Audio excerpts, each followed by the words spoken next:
Señor rector de la universidad, señor vicerrector, señor Otto, presidente de la Cámara, distinguidas autoridades, señores embajadores, señores miembros del Consejo Universitario y señores representantes de las embajadas de Polonia, México, Alemania, Colombia, amigas y amigos.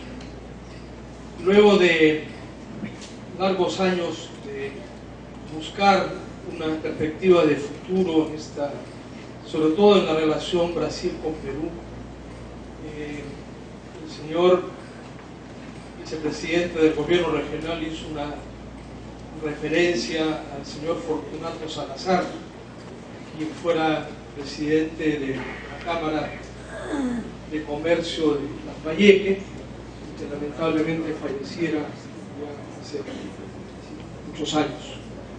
Yo recuerdo como hoy, en 1989, 1990, haber empezado este tema que quiero compartir con ustedes para encontrar de dónde venimos y a dónde vamos, que sería la mejor manera de entender la dimensión de lo que estamos viviendo, sobre todo por la mayoría de jóvenes que hoy día participan en este encuentro. Nunca olvidemos que el Perú es un país antiguo, pero habitado por una inmensa mayoría de jóvenes. Casi el 80% de la población del Perú es menor a 38 años de edad. Y eso indica inequívocamente que el futuro está en manos de la juventud, que son los que tienen que comprarse estas ideas del futuro para hacerlas suyas, porque eso es lo que va a beneficiar al país. En esos años de fines de los 80 había estado precedido, yo recuerdo, presidía la Sociedad Nacional de Industrias en ese tiempo, hablo de los años 84, 85, 86, había estado en la India en épocas del gobierno de Indira Gandhi y encontré una visión científica en la India hablando específicamente de Lambayeque, con unas perspectivas de desarrollo en el Perú, por una serie de ventajas de la localidad, de sus condiciones de luminosidad, de perspectivas de desarrollo y clima. Y por eso vine aquí donde Fortunato Salazar para explicar y traje un convenio, pero que tenían dependencia de una decisión del gobierno que nunca lo hizo. Entonces quedó en una idea y una ilusión de futuro. Luego vino en los 90, donde aquí en el puerto de Etun nos tomamos unas fotografías y unos videos prometiendo que sería uno de los puntos donde iríamos en la conexión hasta Belém do Pará en el Atlántico, usando la conexión con Manaos y luego hacia el Atlántico. Toda esta perspectiva de ilusiones y de posibilidades, como era el proyecto Olmos, un proyecto que desde 1920 se convirtió en el proyecto agrícola más importante que podría desarrollar el Perú por las excepcionales condiciones de luminosidad, pero que faltaba el agua, como tantas veces se ha repetido acá hoy día. Y miren cuánto tiempo tuvo que pasar para que finalmente Olmos, estemos hablando que el próximo año ya se tienen habilitadas las 42.500 hectáreas, y si resolvemos el tema del agua podemos hablar de 80.000 y de, digamos, extensiones en los 5 valles de Lambayeque que podrían realmente crear unas condiciones de trabajo excepcionales. Pero todas estas ideas no hubieran podido tener perspectivas de futuro si no teníamos mercado. Y ocurre que efectivamente el Perú, que desde 1826 tenía relaciones diplomáticas con Brasil, un país de 190 millones de habitantes, que estaba vecino nuestro, pero que vivíamos de espaldas. Pero todos estos esfuerzos de integración latinoamericanos que empezaron en 1959, no es que América Latina no tuviera una idea de lo cual sería su futuro. El problema es que las iniciativas que se pusieron en marcha no concordaron con lo que eran las posibilidades del desarrollo en el contexto mundial. Nosotros, cuando firmamos el Tratado de Montevideo, que dio origen a la integración latinoamericana en 1959, se hizo todo un proyecto mirando lo que fue el Tratado de Roma, que dio origen a lo que llamamos hoy la Unión Europea.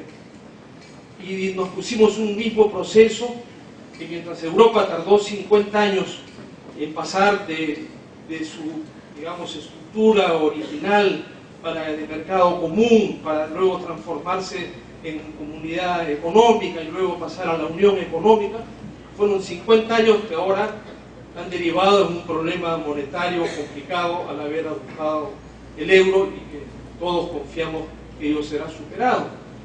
Pero en América Latina quisimos hacer eso, y obviamente en el cuarto o quinto año de experiencias se frustró. Hubo que hacer un protocolo en Caracas en 1967. Eso derivó luego a la Comunidad Andina y al Mercosur, y tenemos ya 60 años de experiencia, o 50 y tantos años de experiencia en la integración latinoamericana, pero casi todo derivado a un tema arancelario comercial en medio de inflaciones y problemas macroeconómicos distintos. Entonces, cuando se habla de la posibilidad de un desarrollo mayor de la integración de las cuencas Atlántico y Pacífico, es imposible hablar en Sudamérica de una integración sudamericana si no conversamos con Brasil. Brasil es el 50% del territorio de Sudamérica, es el 50% de la población y es el 58% hoy del Producto Bruto de la región. Entonces es como querer hacer una empresa y no compartir al socio, que es el 50% per se de ese proyecto que deseamos. El Perú es el 7% del territorio de la población. Entonces, al buscar una relación mayor, ya de por sí nos daba una oportunidad de poder ser forjadores de una idea mayor, de un nuevo modelo de integración, que fuera dejando atrás la experiencia de esa integración más comercialista, para pasar, para más o menos usar una comparación cualitativa, para pasar a una integración económica que tuviera un concepto distinto. Es decir, ¿por qué no hablamos de toda la infraestructura, de conectar nuestras carreteras, de conectar las carreteras con los ríos, convirtiendo los ríos en hidrovías, gestar los nuevos puertos, interpuertos, secos o fluviales o marítimos, hablar de la energía, de interconectarla, de las telecomunicaciones, de cómo vincularlos para que todo ese fenómeno que permita luego que la mano de obra calificada transite, que los programas de educación académicos se interconecten, que digamos, fluyan las becas de universidades de los países sudamericanos en una primera etapa, y el proyecto soñado latinoamericano de México hasta la Argentina, de tener toda una conexión, como hoy día realmente Europa lo hace en gran parte con los países que integran su proyecto. Basado en esta idea preliminar, como el embajador de Brasil lo ha referido, fue en Brasilia, en agosto del año 2000, donde se convocó a la reunión de los presidentes sudamericanos. Y ahí fue donde se propuso un plan diferente, que es lo que más o menos quisiera recordar, la idea inicial. No sé si... En esta reunión fue planteado el punto inicial de Sudamérica, y lo que se dijo fue: ¿cuál es la tarea más importante para que podamos hablar de un proyecto de integración real que tenga efectos sobre las poblaciones? Porque de nuestra estructura comercial, así es la historia del planeta, como el comercio marítimo es el comercio más económico del mundo, las ciudades de las costas de cualquier país, como en Brasil, como en el Perú, o como ha sucedido inicialmente en muchas de las naciones, las ciudades de las costas han sido siempre más desarrolladas que las del interior. Y entonces eso traía un fenómeno, digamos, inevitable, que quienes estaban en el interior, alejados de las ciudades de la costa, para comer, para vivir, para vestirse, para desarrollarse, tenían que pagar el costo de lo que recibían los de la costa, más todo el transporte hacia donde era su destino final. Entonces los del interior, que eran los más pobres, tenían que pagar más caro que lo que pagan realmente los que tienen más recursos. ¿Y por qué eran más pobres? Porque a la hora que producen algo, como en los grandes mercados de consumo están hacia la costa, entonces tienen que disminuir el costo de todo ese flujo del transporte y por lo tanto reciben menos por lo que producen. Entonces, si nosotros en lugar de vivir de espaldas nos integramos mirándonos uno frente al otro, a quienes realmente estamos favoreciendo son a los que menos tienen, porque son los pueblos más alejados de los dos países que pasan a complementarse. Y esa filosofía de integración es lo que predominó. Y entonces se dijo, si puede ir pasando los temas. Sudamérica tiene 5 grandes espacios geoeconómicos: la cordillera de los Andes, la selva amazónica, que comprende naturalmente el río Amazonas, puede seguir, el Pantanal, que es la zona en Brasil, el Istmo Centroamericano, que son la plataforma del Caribe, la cornisa andina, la plataforma atlántica, el enclave amazónico y el enclave sur. 5 islas que había que integrar entre sí, porque no había conexión entre nosotros. Si quieren, para simplemente con un ejemplo entender lo que digo, imagínense dentro del Perú mismo. Cuando Petroperú, la oficina de Iquitos, que tiene que producir gasolina para que pueda haber combustible, la gasolina requiere petróleo liviano, la región de selva del Perú tiene petróleo pesado, entonces o traen petróleo liviano de otras fuentes o traen gasolina. Entonces el gerente de hoy estamos hablando acá, de Petroperú en Iquitos, le dice al gerente en Talara: necesito combustible porque me falta gasolina, o me envías petróleo liviano o me envías gasolina.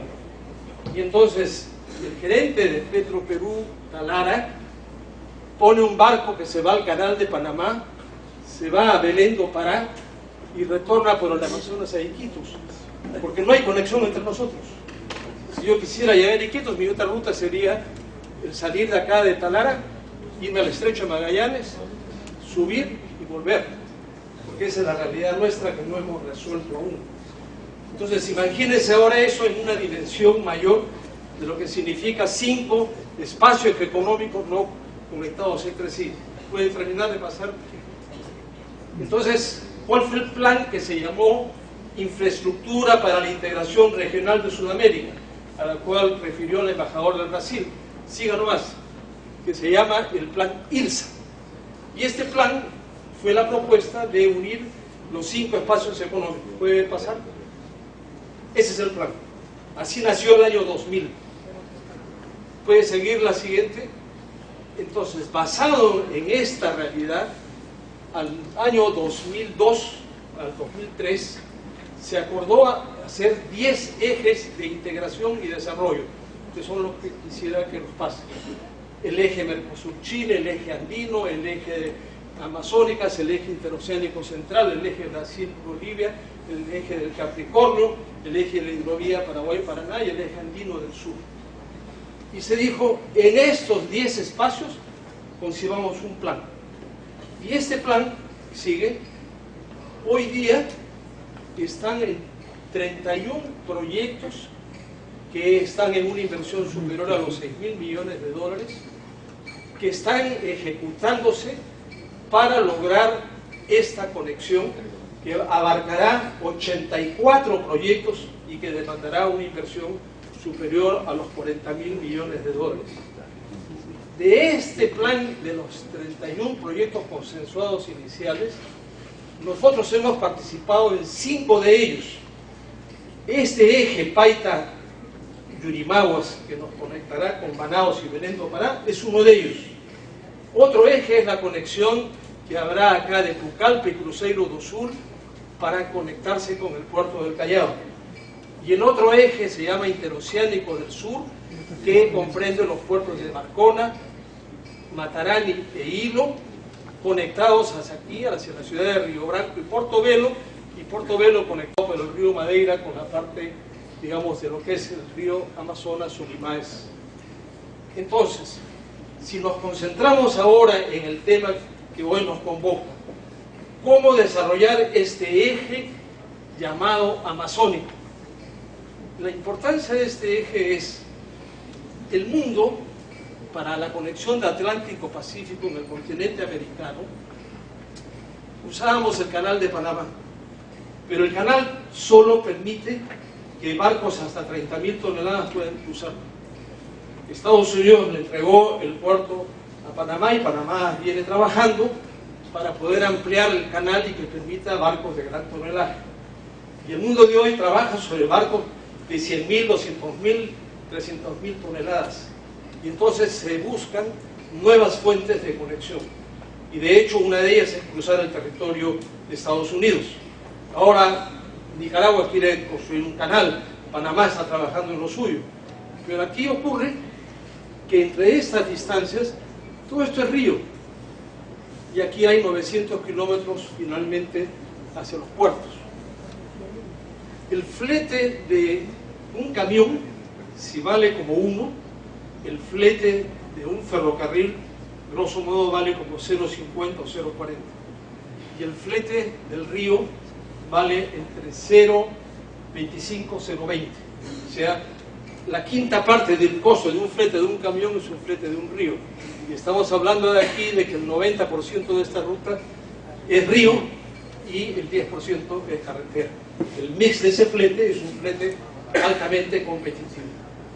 Entonces el tema viene a ser, ¿y cómo hacemos para que ese desarrollo futuro que haría que este mercado de 200 millones y mañana los 400 millones sudamericanos podamos nosotros conectarnos y sumen ahora la Alianza del Pacífico de la conexión de México, Colombia, Perú, Chile, como acabamos de suscribir entre nosotros? Sí. ¿Cuál fue el planteamiento entonces cuando se hizo la alianza estratégica con Brasil? El planteamiento es que el Brasil de los siglos XIX y XX era este, donde el Brasil del sur estaba mucho más desarrollado que el de otras zonas. Y en la última parte del siglo XX, Brasil comienza a tener un desarrollo en toda esta parte norte y luego la conexión al Pacífico. Como comenté antes de ingresar a esta sala en la mañana, uno de los grandes acontecimientos del siglo XXI ha sido que el gran comercio del mundo, lo que conocemos como el comercio del primer mundo, lo constituían la costa este americana, la de Nueva York, y los países europeos. E incluso para Brasil, trabajar dentro del área de la cuenca del Atlántico era un área natural, porque además lo complementaba con el África al frente. Pero el siglo XXI ha amanecido con que el 56% del comercio del mundo ha pasado al Pacífico, y la costa oeste americana sigue siendo hoy día más dinámica que la costa este, y que los países del sudeste asiático, que eran más pobres que incluso nosotros hace 60 años, hoy día son mucho más ricos y son un gran mercado de consumo. La aparición de China, que era visto como el país más poblado del planeta, no lo veían como una economía emergente como en los últimos 30 años del siglo XX se transformó. Y entonces, hoy día es la búsqueda en que nosotros tenemos en esta alianza con Brasil, pensar en los ejes del amazónico, el eje central y el eje interoceánico sur. Es decir, este cuadro que ya fue presentado, ustedes lo conocen tantas veces, se lo deben haber visto, pero está basado en el planteamiento de que nuestra realidad indica. Hemos hecho una demarcación política en el Perú, así lo han acordado, en 24 regiones. Políticamente, bien, eso permite definir ciertas políticas sociales, la distribución del caro, la demarcación política. Pero el Perú es un país que no da para más de 4 o 5 espacios geoeconómicos. O sea, resolver la energía resolver el tema de la logística que se ha mencionado tanto, crear los puertos, interpuertos, requiere una visión integral. Es muy difícil desarrollar el eje amazónico de esta conexión de un corredor alternativo al canal de Panamá, fluvial, bimodal, de carretera y de río. Involucra 9 regiones, 9. Entonces, pues, nos podemos pasar 10 años conversando entre 9 y sabe Dios si encontramos consensos. Entonces tiene que haber soluciones mucho más compartidas, hay que ceder, hay que reunirse con la Libertad, con Piura, con Tumbes, con Amazonas, con Cajamarca, con San Martín, con Loreto. Hay que reunirse. Incluso hoy día los presidentes de Huánuco, Ancash, Cerro de Pasco y Ucayali están que nos piden pronto la reunión en Manaos para poder hacer un desarrollo, pero para poder hacer este vínculo hay que conectar antes esta parte de aquí. Y dentro de esa perspectiva es que tenemos que pensar cuáles son las oportunidades, el que sigue, que debemos hacer. Este cuadro puede pasarlo porque les indica lo que más o menos tenemos en perspectiva. Este eje es vital para el Perú. Ya se ha dicho, la región norte del Perú es de las más ricas del Perú. Explota solo una fracción de lo que se dispone. Cuando se planteó el tema, Petrobras compra a Pérez Compán de Argentina las instalaciones petrolíferas aquí en Talara. Se plantea desarrollar el centro minero que involucra toda la inversión que hoy día ya Piura en parte la desarrolla y que Lambayeque aún recién comienza. Vale Río 12, que es el consorcio brasileño más grande de Latinoamérica, toma los fosfatos de Bayobar y el grupo Hoshii, hoy día asociado al grupo japonés de Mitsui, está también con los temas de los fosfatos en el norte. Esos fosfatos tarde o temprano van a servir para equilibrar el déficit de balanza comercial entre Brasil y Perú. Odebrecht toma la concesión de Olmos. El consorcio Odebrecht y originalmente Graña y Montero tomaron la concesión por 25 años de la construcción del eje Yurimaguas-Paipa.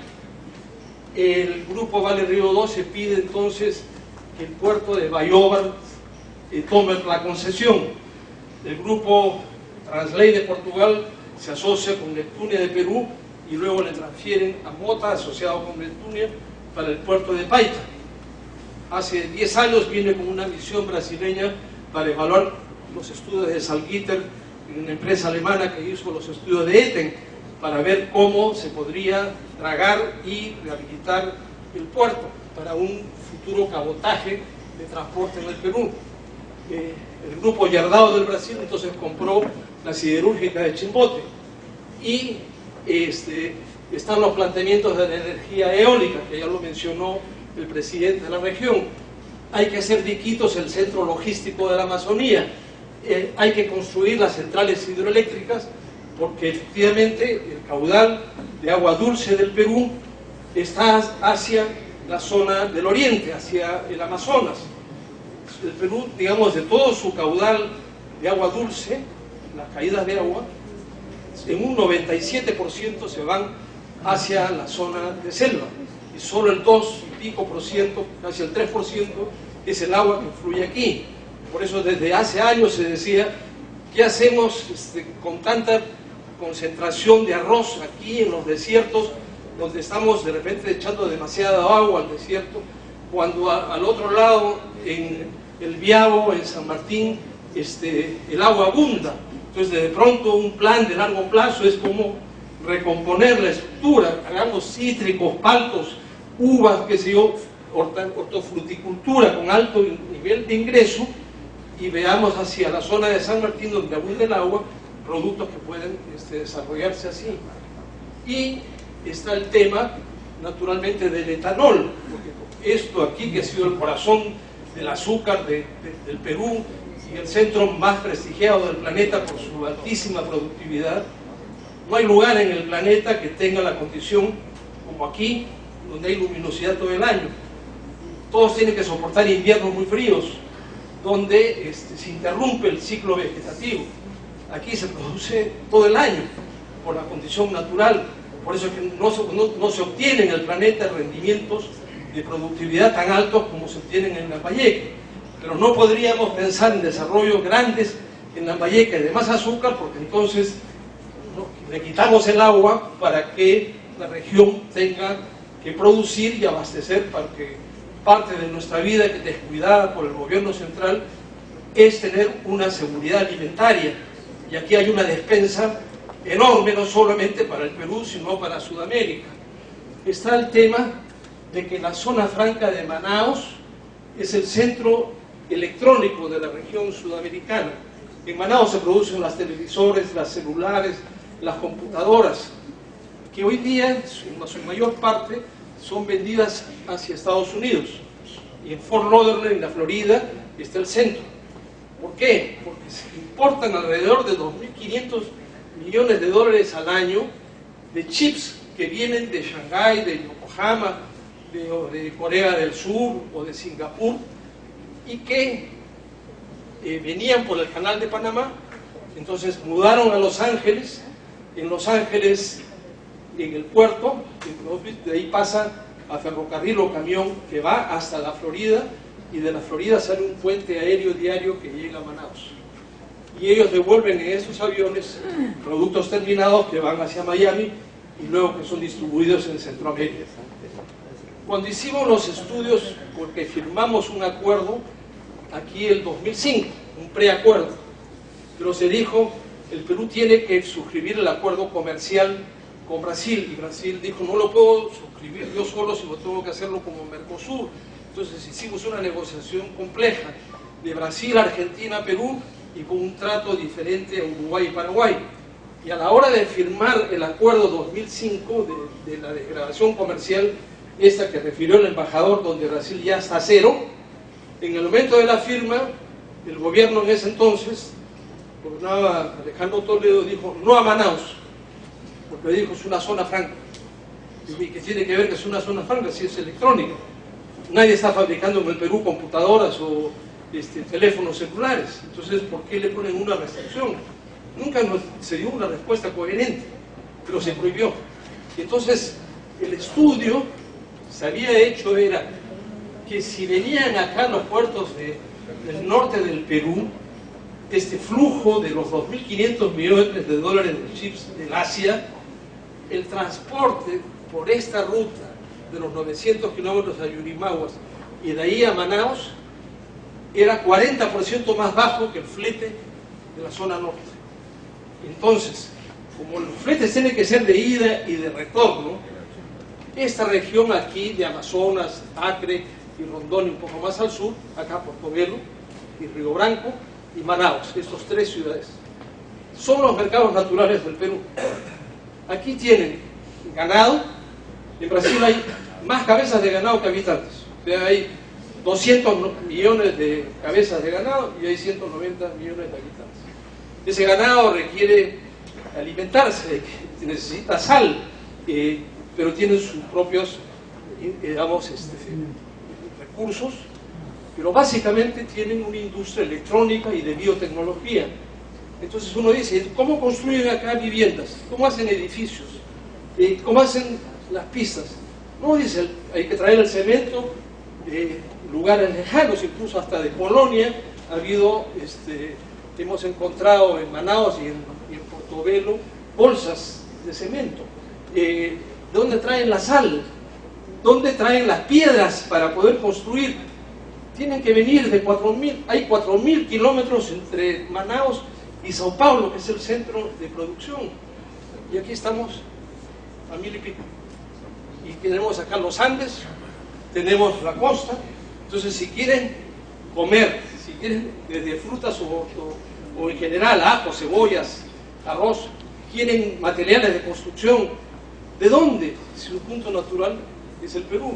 El embajador dijo sabiamente, ustedes ven al Brasil como un gigante, pero estas zonas, el norte del Perú es el gigante para ellos. Nosotros no necesitamos 190 millones de consumidores, nos bastaría somos un país de 30 millones, Imagínense que si solamente una sexta parte del Brasil consumiera lo que produce el Perú, tendríamos el doble del mercado peruano a cero arancel al lado nuestro, pero requiere bajar los fletes para que los costos sean menores.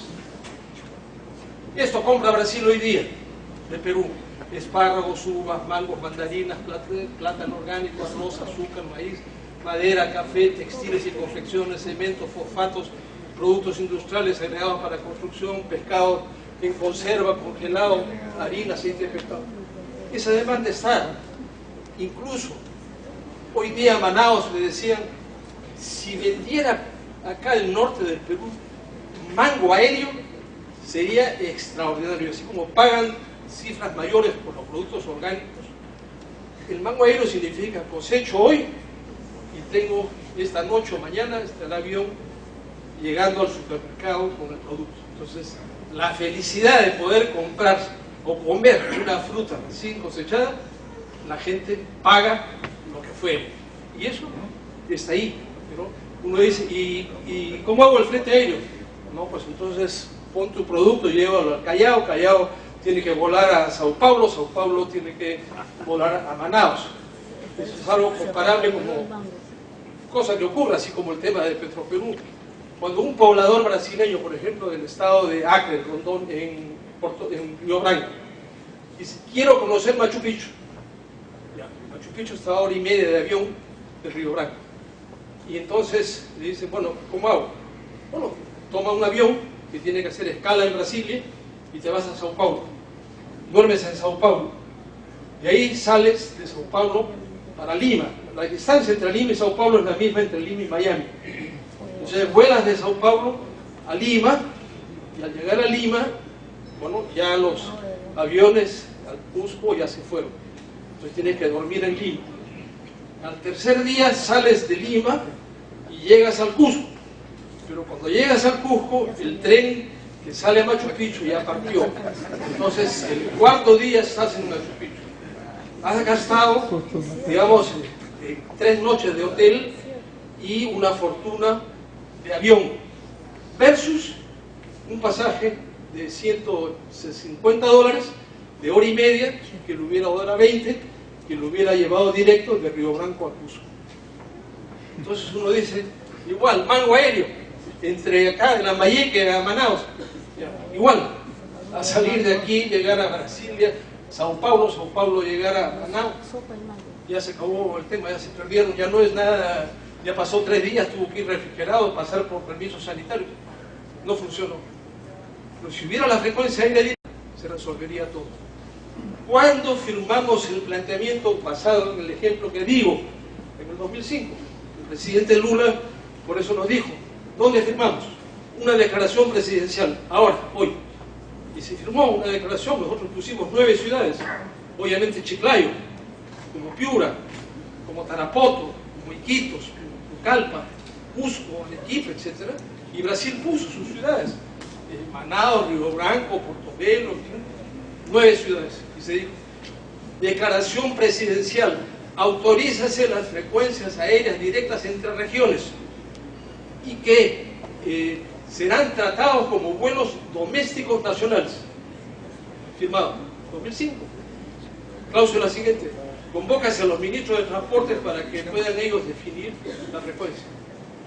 2013, hasta ahora no se reúnen los ministros. Entonces, ¿cuántas cosas se podrían hacer si realmente entráramos al tema?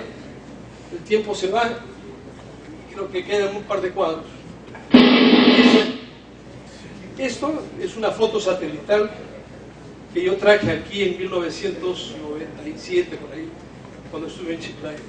Esto es Piura. Y lo traje porque esto rojo se refiere a la identificación de las tierras AAA, es decir, tierras planas, arables, cultivables, óptimas para un desarrollo de la hortofruticultura. Chile le ha tomado 30 años habilitar 400.000 hectáreas de hortofruticultura, donde le permite tener un ingreso superior a lo que fue la agricultura tradicional. Nosotros hemos tenido la agricultura tradicional por 80 años, la AAA, algodón, arroz y azúcar. hubiésemos vivido en la agricultura en la costa 80 años. El 20, digamos, el 10% o 12% ha sido el pan llevar y otros productos. En esta visión, hoy día, si uno mira los rendimientos de ingresos por hectárea brutos del algodón, arroz o el azúcar, y uno lo compara con el banano, con la mandarina, con la palta, con el espárrago, con una serie de productos, la relación va de 1 a 10, o 1 a 2 o 1 a 10. Es decir, que si alguien recibía por el arroz, por decir, $1.500 por hectárea, por poner una cifra X, en el otro producto recibe 15.000 y 18.000. Entonces los rendimientos cambian, porque además el efecto económico es enorme, porque entonces hablamos de una actividad agrícola que genera servicios y genera entonces costos adicionales del transporte, del seguro, etc. Y aquí hay 400.000 hectáreas de esas tierras AA en potencia, que significan igual como el siguiente, que es acá Lambayeque. Pueden ver el siguiente cuadro. Esto es Lambayeque. Ustedes saben que todas las tierras cultivables de Israel, ¿es esto? ¿Este valle? Lo mismo. Y miren los que estamos sentados. O sea, el potencial que se dispone. Pero requiere entonces capacitación, programas. Aquí tiene que haber la Escuela Rural de Agricultura, hacia la división respectiva de alta tecnología. Estamos en un desierto. Entonces, ¿quiénes investigan en los desiertos en el planeta? ¿Quiénes son? Con ellos hagamos acuerdos, nos vinculémonos. Por eso mi vínculo con la India fue eso. Y tienen grandes territorios así, tienen científicos. ¿Por qué no hacemos un acuerdo? Hoy día la cosa es más fácil, porque Brasil nos está diciendo que tienen hoy día, digamos, conocieran ustedes los grandes programas que tiene de Brasil en la investigación de la Amazonía y en general con la agricultura. Se ha programado en el mundo que en 20, 30 años el gran proveedor del planeta para poder alimentarse en el mundo son los territorios de acá de Sudamérica, básicamente las extensiones cultivables de Argentina, de Brasil, o el Perú, que es un país boutique, no es de grandes extensiones, es un país que debe fortalecer la calidad, y eso requiere investigación, esfuerzo. El que sigue, sí, ya termino. Termino con este cuadro final. Esta visión de aquí es Yurimaguas. Entonces ya llegamos acá. Muy bien. Se llegó el 2011. Se terminó la inauguración de la carretera. Pero la carretera está en el río Guayaga. Está aquí. Es un puerto artesanal, unas canoas, porque sirve para simplemente las cosas locales.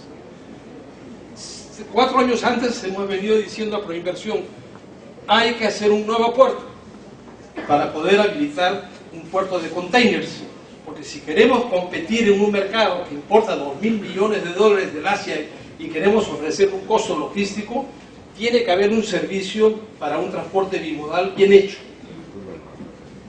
Se concesionó el puerto de Yurimaguas el año pasado, en 2012. Lo ha ganado una compañía ecuatoriana.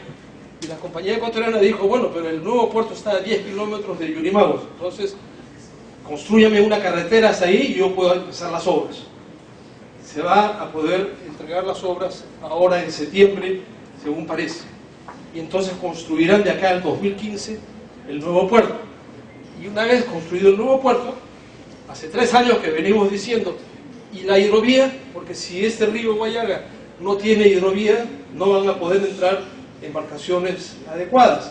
Y hay que hacer entonces la hidrovía del Marañón, y hay que convertir al Amazonas en hidrovía, como lo tiene Brasil desde Manaus a Tabatinga. Y el Ucayali de Pucallpa, porque Pucallpa fue un puerto construido en 1960, pero fue hecho un meandro del río. El río ha cambiado el curso de su cauce. Entonces, estamos necesitados de una visión más integral, más sudamericana. Hay un enorme, pasen los cuadros para terminar nomás, porque esta es la zona franca de Manaus, la oficina administrativa. El 13 de agosto se va a inaugurar en Iquitos la planta de motocicletas que construye Honda, de Japón. Y la planta más grande del mundo, fuera de Japón, está en Manaos, de motocicletas. Esta zona franca es la que tiene el estudio o que desea hacer la conexión de este eje logístico. Y esto es lo que sucede en Brasil. Brasil ya tiene todo esto en hidrovías, o sea, aquí pueden navegar barcos como lo que quiero mostrar en la que sigue. Bueno, estas son las distancias de promedio. ¿Saben qué significa esto en el pleno río Solimares, que es el nombre portugués del Amazonas? Esto está transportando 40.000 toneladas, este enganchador. Esta embarcación lleva 40.000 toneladas en el río. ¿Saben qué significa eso? 1.000 camiones de 40 toneladas. Eso. A ver si soportan el frente de carretera. ¿Qué tenemos nosotros ahí delante, a 900 kilómetros? Un gigantesco mundo de hidrovías. No las hemos hecho. Tenemos ríos nomás. Entonces la reflexión final, por favor, con el último cuadro, simplemente miren el almacén. Esto es un almacén flotante, miren la dimensión en el río. Estas son las 9, el planteamiento cuando hicimos las 9 ciudades, todas frecuencias aéreas directas. Ya no tener que ir ni a Sao Paulo ni venir a Lima, sino conectarlos directamente de cada punto. ¿Sigue? Los puertos, 6 puertos del Pacífico, la conexión. ¿Sigue? ¿Y cuál es el futuro final?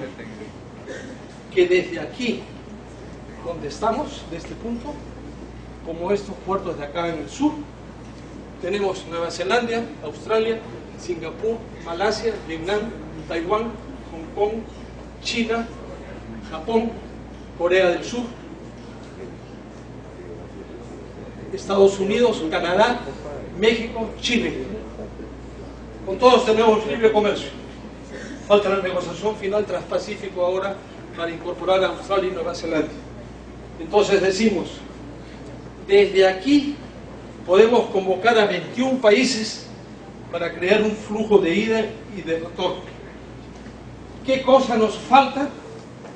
Ganas de realmente no solo de trabajar, que sé que existe, sino depender menos de Lima. Porque en el gobierno nacional están como otros problemas. Ustedes lean los diarios, escuchen los programas de noticieros en televisión, no tienen nada que ver con los problemas que ustedes necesitan resolver. Por eso era la información a los jóvenes. Pero el futuro está ahí. Depende mucho de nosotros. Disculpen esto. Agradecemos la exposición del ingeniero Miguel Vega Álvarez. Invitamos por favor al ingeniero pasar al centro del estrado e invitamos a la gerente general, Magister Raquel Godoy Cedeño, pasar al centro del estrado para hacer entrega de un presente para nuestro expositor.